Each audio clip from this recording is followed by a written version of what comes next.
고린도 전서 9장 12절 한 절 말씀 우리 함께 봉독하시도록 하겠습니다. 신약성경 273면에 있습니다. 우리 함께 말씀을 봉독하도록 하겠습니다. 같이 보시겠습니다. 시작. 다른 이들도 너희에게 이런 권리를 가졌거든 하물며 우리일까 보냐.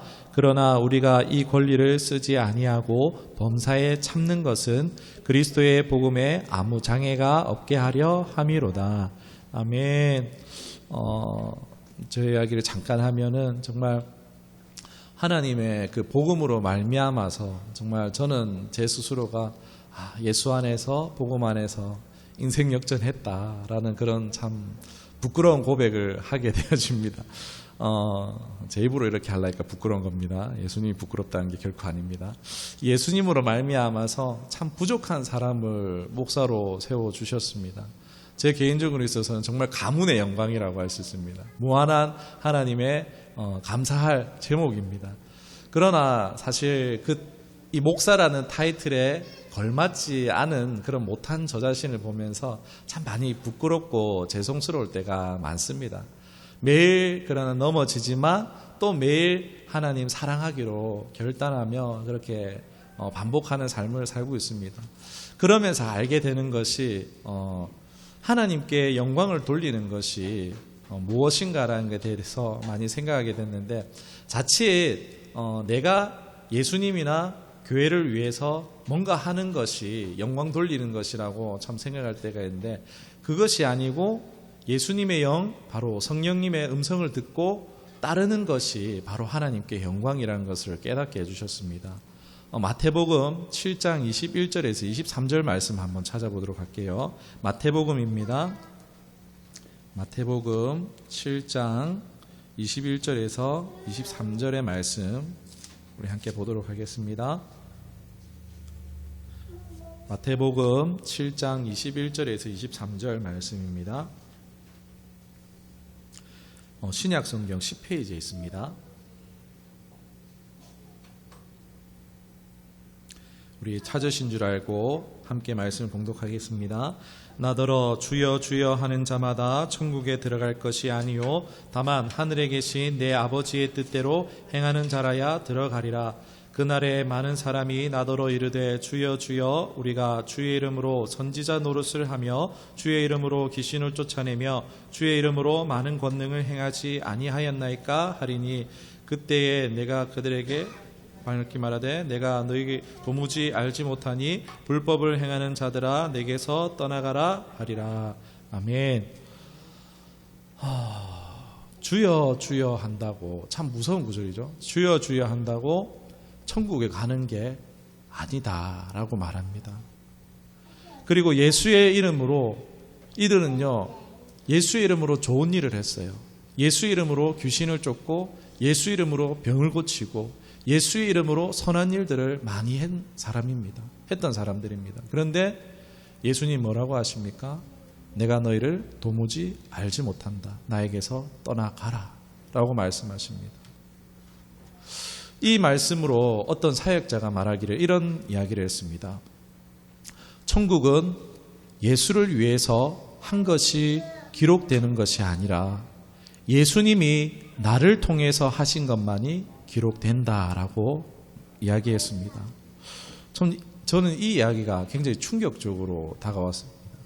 반평생을 어떻게 보면은 제가 학창 시절부터 해서 반평생을 어떻게 보면은 예수님을 위해서, 교회를 위해서 살아왔었는데 저에게는 굉장히 신선한 충격을 안겨줬습니다. 이 말씀이 어쩌면은 저의 마음에 시원한 빛과 같이 마음에 비춰졌고, 또 이것이 명심해야 될 진리임을 깨닫게 되어졌습니다. 너무 명확한 기준이죠. 이 기준이 생기다 보니까 보이는 겁니다. 나 자신의 영적 형편이 어떤지, 내 처지가 어떤 상태에 있는지 너무나 분명하게 보였고, 또 목사로서 교회와 성도들을 어떻게 살도록 해야 할지가 분명하게 보여졌습니다. 그러니까 큰 교회에서 하는 것을, 어떤 큰 교회 목사님을 하는 것을 보고 따라하거나 또 큰 교회가 하는 것을 흉내내는 것이 아니라, 그게 목회가 아니라는 것을 알게 되어졌습니다. 요한복음 10장 27절에 보면 이런 말씀이 있습니다. 내 양은 내 음성을 들으며 나는 그들을 알며 그들은 나를 따르느니라. 28절에 내가 그들에게 영생을 주노니, 예수님의 음성을 듣고 따르는 그 사람이 바로 영생에 들어간다는 것입니다. 요한계시록 2장과 3장에 보면은 아시아의 7교회를 향하여서 쓴 서신이 있는데 그 끝마디가 바로 이것입니다. 반복 7교회는 완전수를 이야기합니다. 온 시대의 교회들을 향해서 주시는 주님의 메시지라고 할 수 있는데 이런 말씀입니다. 귀 있는 자는 성령이 교회들에게 하시는 말씀을 들을지어다. 듣는 것이 바로 참으로 사는 것입니다. 제가 우스갯소리로 하는 게 아니라 저는 이 교회에 제가 뭐라고 합니까? 바지 사장이라고 제가 계속 이야기하지 않습니까? 그런데 이게 농담이 아니라 여러분에게 겸손해 보이려고 하는 이야기가 아닙니다. 저는 목사로 부름받아서 여기 앉아 있지만 제가 저를 잘 알겠죠. 우리 처음 교회의 진짜 담임 목회자는 바로 예수님이십니다. 만일 제가 주님의 음성을 듣지 않고 들려도 순종하지 않는다면 제 마음대로 교회를 해서 교회가 어디로 가겠습니까? 산으로 가고 말겠죠. 뭔가 교회가 막 하는 것처럼 보여질 수 있습니다. 그런데 아무 열매도 없을 수 있다는 거예요. 목회의 답이 하나님께서 너무나 감사하게도 미천한 저에게 목회가 무엇인지 조금 보여주셨어요. 목회의 답은 하나밖에 없더라고요. 바로 균형 있는 말씀과 기도 생활이었습니다. 디모데전서 4장 15절에 보면은 하나님의 말씀과 기도로 거룩하여 지밀하라고 말씀하고 있습니다. 말씀을 읽고 말씀을 듣고 말씀을 묵상하고 또 기도하면서 하나님께 질문하고 여쭙고 그 음성을 듣고 순종하는 삶을 살아갈 때에 그것이 다른 것이 아니고 목회하는 비결이더라고요. 뭔가 특별한 것을 하는 게 아니고 막 부흥 집회 이런 걸 하고 뭔가 특별한 행사들을 자꾸 하는 것이 목회를 잘하는 것이 아니고 내 음성 잘 듣고 따라와. 그게 네가 목회하는 길이야 라고 미천한 저에게 그런 것을 알려주셨습니다. 사실 눈에 보이지도 않고 만져지지도 않는 하나님의 그 음성을 듣고 따르는 게 쉽겠습니까? 결코 쉽지 않겠죠. 그러나 잘 되지 않지만 제 생각으로 역사하고 계시는 하나님의 음성을 분별해서 잘 되지는 않지만 그러나 하려고 노력 중입니다. 그러니까 매일 살면서 내 생각과 계획을 의도를 가지고 살아가잖아요. 그런데 문득 내 삶 가운데 내 생각과 계획과 의도와 상관없는 감동이 들 때가 있습니다. 해도 되고 말아도 되고 그런 감동들이 있습니다. 그런데요, 저는 웬만하면 그 감동에 순종하려고 합니다. 하지 않아도 누가 뭐라고 하지 않습니다. 그러나 그것을 했을 때에 하나님께서 놀랍게 역사하시는 것을 저는 경험하게 되어집니다. 그런데 고민이 있습니다. 뭐냐면요, 이것을 목사인 저만이 해야 되는 것이 아니고 지금과 또 앞으로 오게 될 우리 처음교회 모든 성도 여러분이 그렇게 사시도록 제가 도와야 한다라는 것입니다. 왜냐면요, 저는 어디까지나 중개인입니다. 제가 평생 여러분을 인도하는 것이 아니고 저는 어디까지나 중개인이 되어서 예수님과 성령님과 교제할 수 있도록 저는 이끌어주는 중개인일 뿐입니다. 요한일서 2장 27절에 보면요, 기름 부음이 너희 안에 있으면은 너에게 가르칠 것이 없다. 성령께서 너희의 할 바를 가르쳐 주신다라고 요한일서 2장 27절에 분명하게 말씀하고 있습니다. 그러면은 성령과 교제가 되어지시면은 제가 따로 가르쳐 드릴 게 없어요. 왜요? 성령님께 묻고 여쭈면요, 성령님이 알려주시는 거예요. 저는 어디까지나 여러분이 성령님과 교제하실 수 있도록 예수님이 누구신가, 성령님이 누구신가를 계속 알려드리고 그분과 교제할 수 있도록 저는 알려주는 중매쟁이일 뿐입니다. 그러니까 저만 말씀과 기도로 하나님의 음성을 듣는 삶을 살아야 되는 것이 아니고 저뿐만이 아니고 모든 우리 처음교회 성도들, 앞으로 오게 될 모든 성도들이 그렇게 돼야 되는 것이 맞습니다. 맞는 것 같은 게 아니고 이게 맞습니다. 다 이리로 가야 하는 것입니다. 우리 모두가 같이 가야 하는 것입니다. 그런데 말씀과 기도를 보는 것이, 기도하는 것이 목사인 저라고 쉬울까요? 사실 부끄러운 얘기지만요, 나도 잘 못하는데 이런 관점에서 목회를 잘할 수 있을까? 목사인 저도 말씀과 기도로 하는 것이 잘 되지 않는데, 솔직히 이런 목회를, 이런 관점에서 목회를 잘할 수 있을까라고 했을 때 자신 있게 제가 말을 하지 못하겠더라고요. 고백할 수 없겠더라고요. 이게 말로 해서 여러분 성령님이 말씀해 주세요, 이렇게 하면 돼요, 제가 설명드리면 여러분 오늘 당장 성령님의 음성을 들으시겠습니까?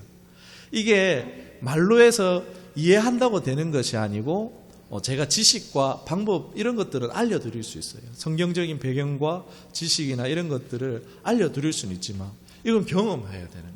내가 내 중심으로 이것을 사모하고 경험해야 하는데, 이것은 제가 대신 해줄 수 있는 게 아니더라고요.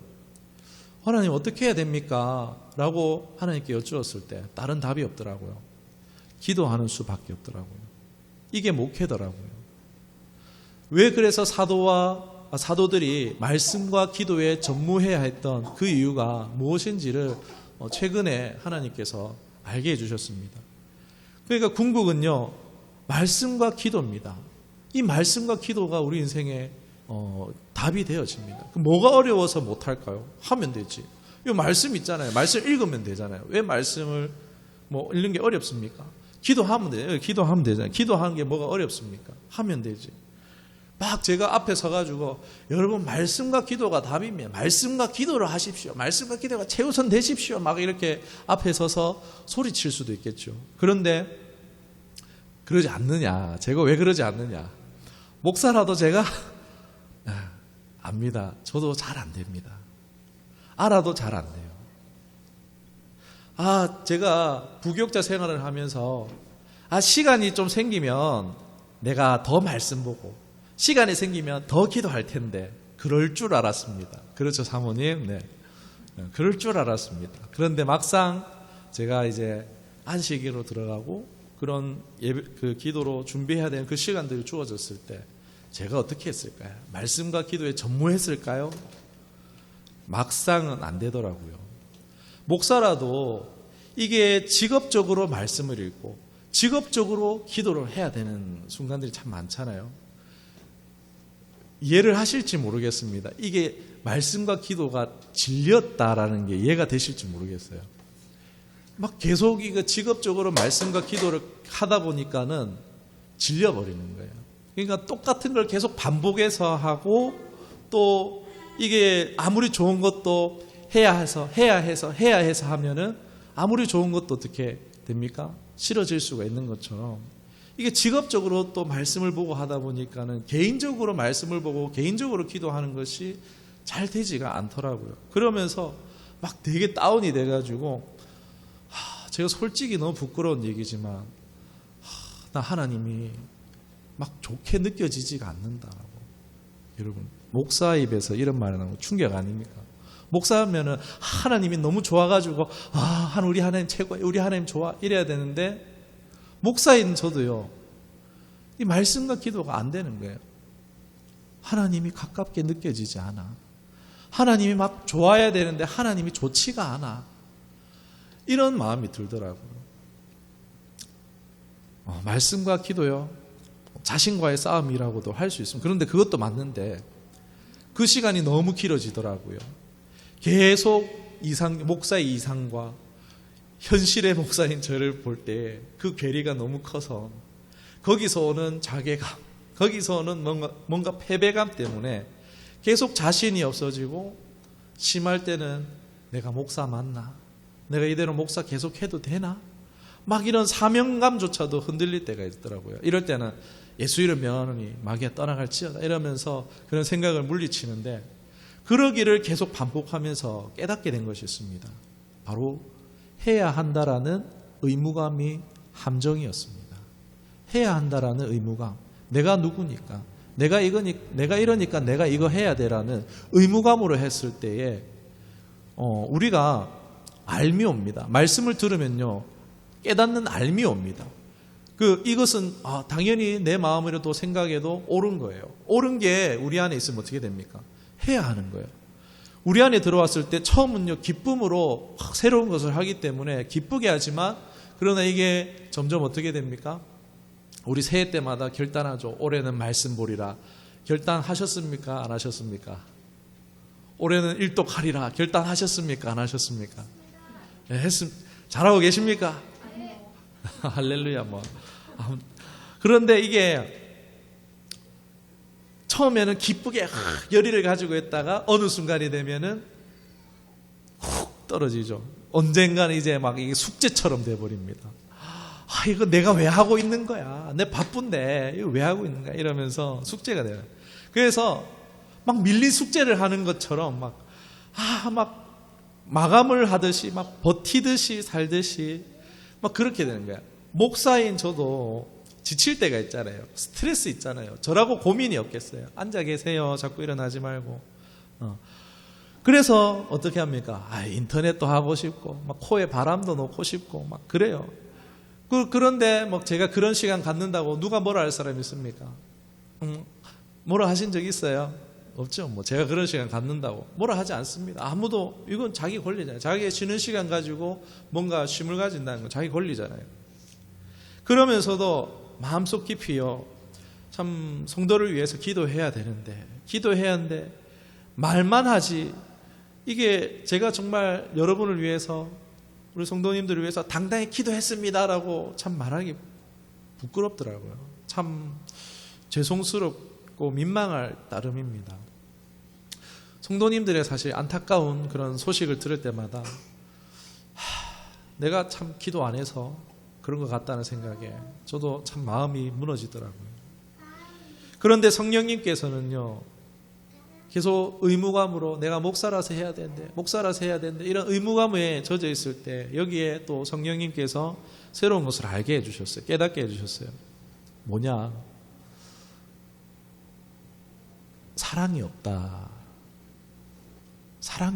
사랑으로 사역을 하라 라는 그런 감동을 또 주셨어요.